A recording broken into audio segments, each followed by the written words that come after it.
Hi, I'm Alex Winston. I'm joined today by Mike Ernst and Ted McClain of Expedite All to talk about all things expedited.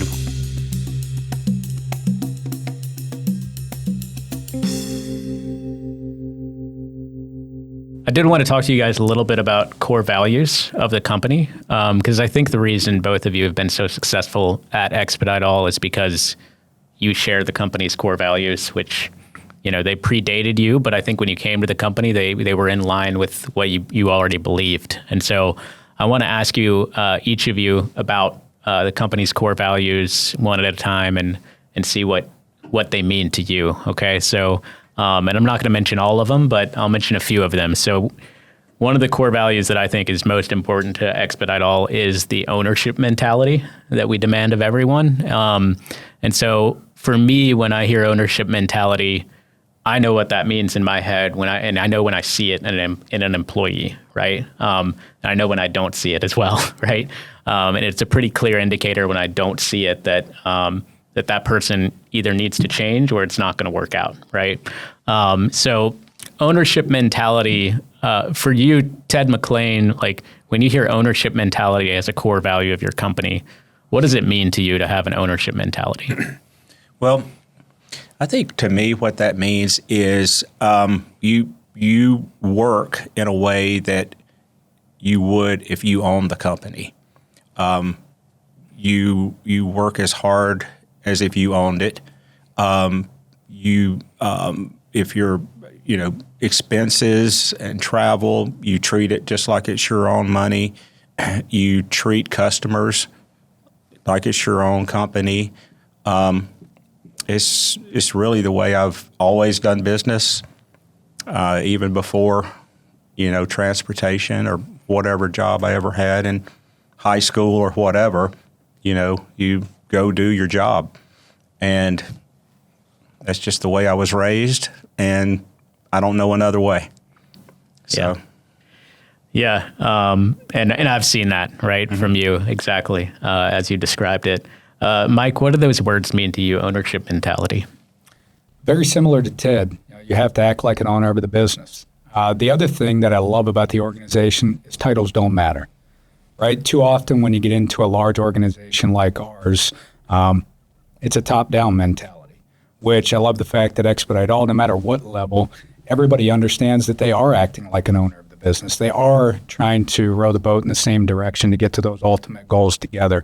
And it doesn't matter if it comes from a customer service representative, somebody on the ops support teams, somebody from the sales team, or somebody from leadership. At the end of the day, we're all looking to try to make the company better and solve those problems for our customers so that we maintain those partnerships, not transactionally, but long-term. We take a consultative approach together, and again, titles don't matter, right? It doesn't matter if it's the vice president of strategic partnerships or the president. As long as we figure out and solve what our customers need, we put our heads together and come up with the best laid plan and move forward. And we know we have the support of everybody around us to do it. So it's a great organization because it's not about the individual. So to me, it's acting like an owner of the business, from the dollars you spend, the travel, the time you put in every day, showing up to the office and working hard the entire time you're there, taking those late night phone calls to satisfy and help a customer in need. All of those things are just at the core of every single individual within the company. It's a great group. Yeah, and for me, ownership mentality, I don't really think about owning the company so much as I think about owning every problem, owning every solution, and owning every success and owning every failure, right? And so really, and I suppose that kind of means owning the company, right? But really for me, I think about wherever you are in the company, when a problem presents itself, are you there owning it, owning the solution, making sure that it gets to the right people and solved as quickly as possible, right? Because we're an Expedite. We don't have time to wait around on solving problems, right? That's right. And so really what I like to see, especially with someone new who's just getting into the swing of things, is they're going to take that ownership mentality, and when something happens that needs attention, they own it, right? And so that's kind of the way I see it. And if I can add one thing to that, the nice part about every level, they're not worried about who they're calling to get that help. I can even think of an example where it wasn't anything we did, but a customer tried to load hazmat freight on a driver that was not qualified. They hadn't told our partner that they had hazmat freight. And we're getting calls on the weekend and evening hours trying to figure out how can we get this freight off of the truck, because unfortunately it was a calamity of errors. The shipper's electric pallet jack died. So all of a sudden we couldn't get the freight off. The skids were 2,000 pounds apiece.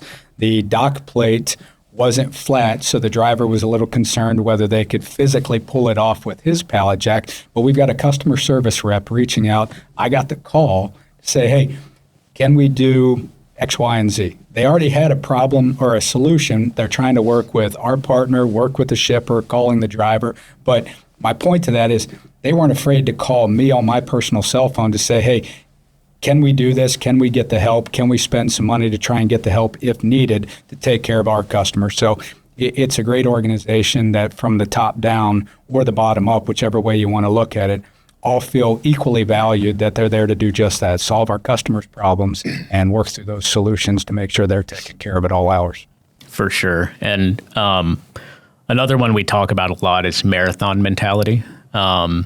What does that mean to you, Ted, when you hear us say marathon mentality with your approach to work? Well, I think, we all know that we're in this for the long run. A lot of these, especially larger brokerages, it is a long game to really get embedded there and to get into all levels of their business. And by the marathon mentality, we know that it might be months or in some cases years to get fully going with a good account. But that's our plan is we're going to be here. We're not transactional.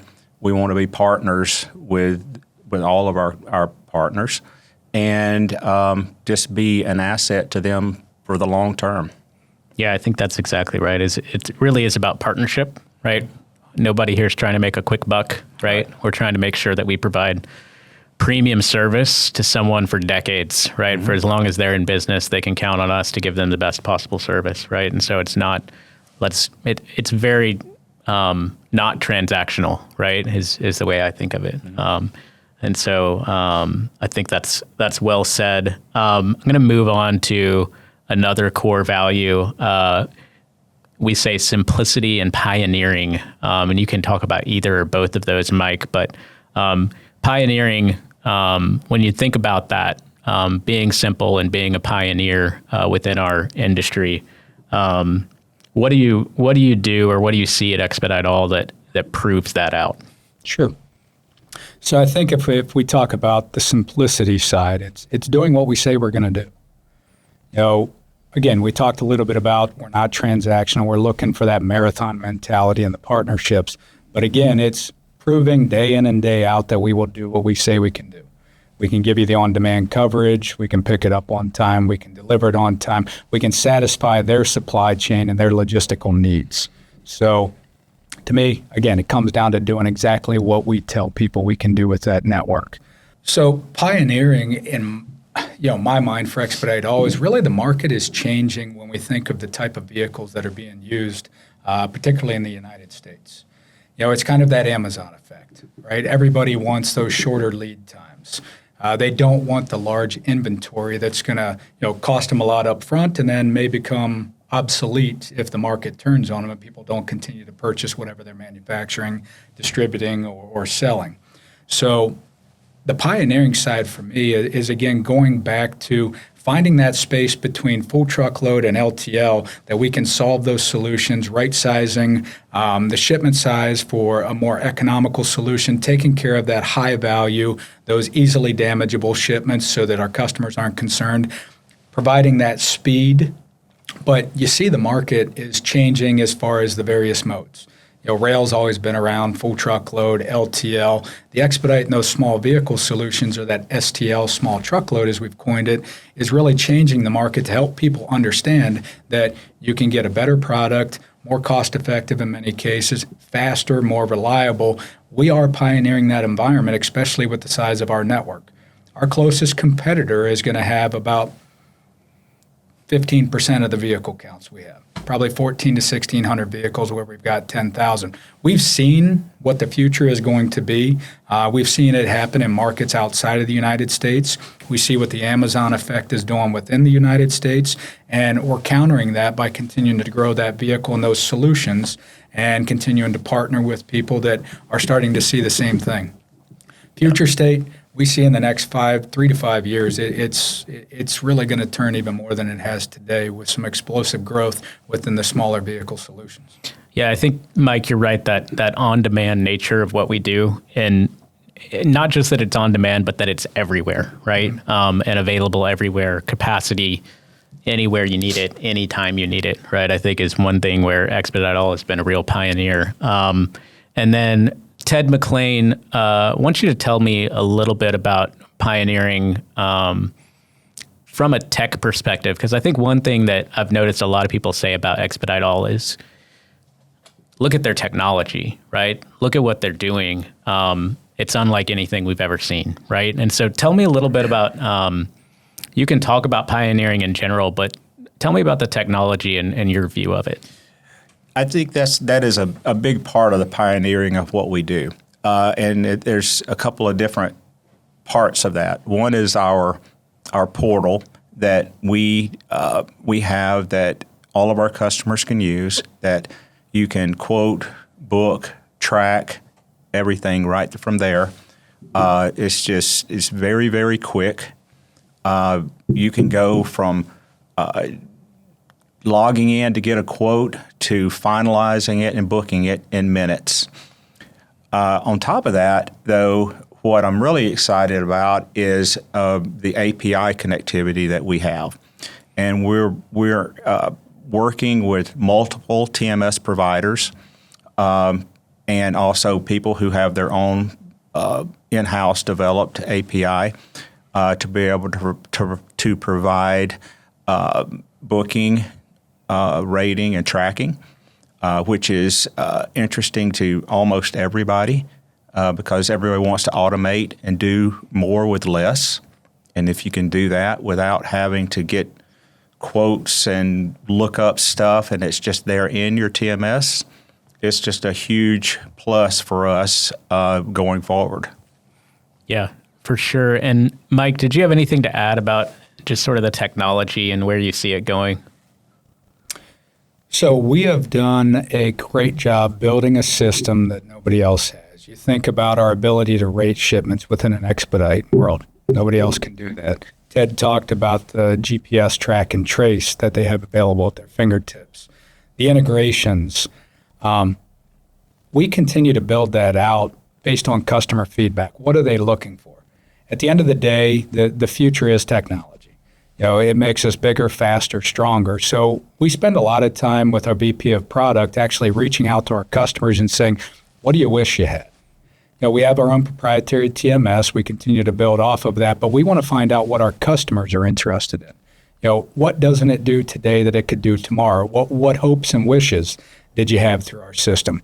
I think even continuing on the pioneering piece, we're pioneering in that manner, right? Because we're trying to create solutions that make our customers, our partners' life easier and make us easier to do business with. We have a great product as far as, you know, the actual service itself, but that tech stack that we add into it through the integrations, through the customer portal access or the self-service access, gives our customers something they don't have on the market today within seconds. And again, they continue to tell us what they would like to see future state, and our IT team, they're amazing. They continue to build those things out just to make it even better than what it is today, because future state, everybody likes that Uber effect, right? You can type in your destination, pick your vehicle, select it, and move on in seconds. That's where Expedite All is, and that's where we'll continue to build off of. Yeah, Mike Ernst and Ted McClain telling us about how Expedite All will continue to lead as far as technology is concerned in the small truckload world. I wanted to switch gears a little bit with you guys, if you don't mind, and get a little bit personal. Mike, you've already touched on it some, but one of the core values at Expedite All has always been faith. And, we're not a faith-based organization, I would say, but we do have this common value. And a lot of people share it within the company, right? To the extent you feel comfortable talking about it, I'll start with you, Mike, since you've already offered it once. But tell us a little bit about how faith has shaped your life and how you bring that into the workplace. Sure.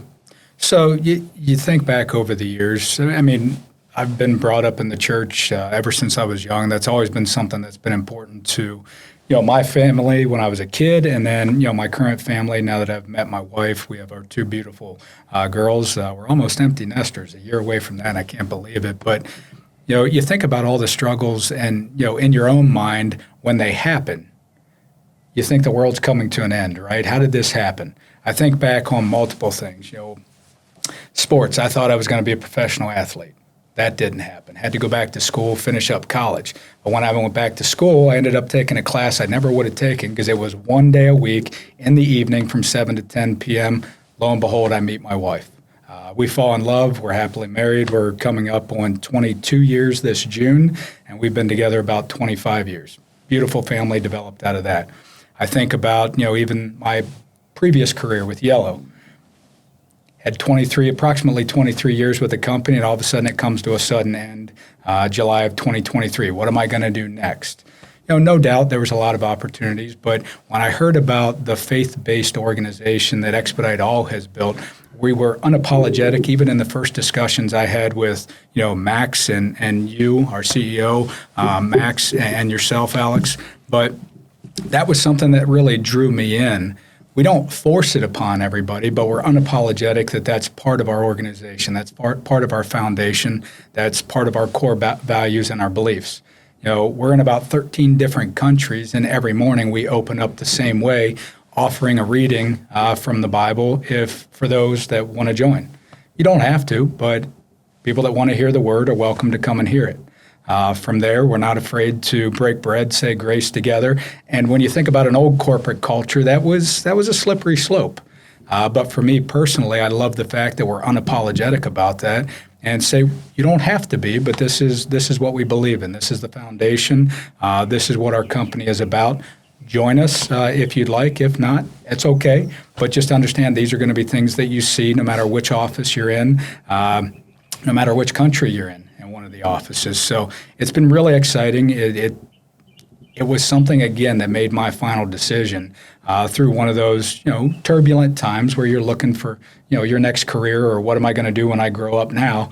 And it was really something that was enlightening and comforting, and I've enjoyed it. Thank you, Mike. Ted McClain, if you feel comfortable, tell us a little bit about faith, how it shaped your view and maybe the way that you approach work as well. Sure. Well, I grew up in a Baptist church in Alabama. My father's still a deacon there. So, I grew up with that. I know that over the years I've been extremely blessed. Me and my wife both have been with our family and everybody and our health and everything else. It's just, I've been extremely blessed. And I know, I've got a lot to be thankful for. So we thank God for that every day. And I like the way the organization views that. It's not intrusive, it's not forced, but it's there if you want it, and that's the way it should be. So I like it a lot. Yeah, and that's the way we hope to implement it, right? Mm-hmm. And work at it every day, and we hope that others will see it. When we go to trade shows or we interact with customers, they get the feeling that we're, good people of integrity that have some core values like that ensure that they're going to get really good service from really good people, right? All right, so Mike Ernst, what is next for the industry? What's next for Expedite All? How do you see things going over the next few years, and what are the goals and the the dreams of the next phase for Expedite All? Well, Alex, I can't let out all of our secrets, but a couple of initiatives we're working on right now. We continue to grow our vehicle counts within that closed loop network because we know where the market is shifting. Currently, again, we've got about 10,000 vehicles. We expect by 2030, we'll probably have that at around 20,000 vehicles. So we continue to see the market grow, and we want to make sure that we have the solutions for our customers. The other thing we're focused on is there's obviously a big need for the temperature-controlled units. So we've got an initiative to try to grow the temperature-controlled or the refrigerated units to try to handle that cold storage moves for our partners because there's the refrigerated LTL or you've got the refrigerated full truckload. But again, people are looking for those smaller vehicles to right size in the same environment, and they're just not there. We've got a decent quantity now, but we've got some pretty extensive goals to grow that to over 1,000 vehicles in the next coming months and year. The other initiative, TSA-qualified. We've got the capabilities for the airport deliveries through the TSA drivers and network that we have right now, but through our freight forwarding partners, they continue to ask for more. So we're actually undergoing a significant initiative right now within the network. We've got a number of drivers that either have the TWIC card, the Transportation Worker Identification Credential, or hazmat certification, and we're working with them to get them TSA qualified so we can expand our capacity and our capabilities specific to the freight forwarding world that need a lot of those TSA qualified drivers going into the airports. So again, without sharing all of our secret sauce, Alex, I would say probably our biggest initiatives are to continue to grow the vehicle count so that we have the capacity, continue to improve our temperature-controlled capabilities, and continue to grow the network from a TSA-qualified standpoint so that we can meet the needs of our partners. Yeah, it's interesting that TSA needs to know who's going on a plane and what's going on a plane and also who's bringing it to the plane, right? That's right. So just like when we get on a plane, TSA has to figure out who we are and what we're up to. When a driver takes a freight to a plane, TSA has to figure that out too, right? Make sure that they know who they are and what they're up to, right? And so there is a process there. It's good to hear that Expedite All is leading the way and getting a lot of drivers ready for TSA airport deliveries. Very nice. Yeah, thank you. Yeah, so Mike Ernst, Ted McClain, thanks for joining me for this conversation. I'm really looking forward to our next one with All Things Expedited. And thank you again. And we'll see you next time. Sounds great, Alex. Thank you. Thank you. Thank you.